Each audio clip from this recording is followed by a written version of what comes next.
How much I spent on traveling 2 weeks in Colombia. First off, flights, which are always the most expensive part of the trip. However, I had a nice benefit with my company at the time, so my return flight was booked with those points. I was flying from LA to Medellin. However, there was a cheaper flight stopping in Cancun for a few days, so I took that and only paid $300. I took some national flights once I got to Colombia, which ended up being $83 total for 2 flights. So that brings flight total to be $383. And then, of course, we have lodging. I stayed a total of 15 nights. I do tend to stay in hostels.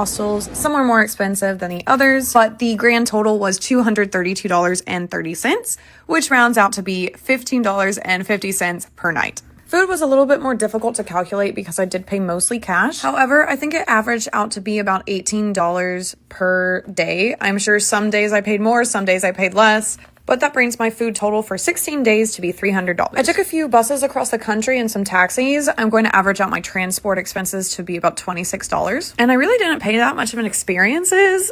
I'm going to round up and say I spent $30. So looking at all my totals for a 16-day trip in Colombia, I ended up spending $971.30. That is still cheaper than rent in most places I've lived, so I think it was definitely worth it. Follow me for more travel content.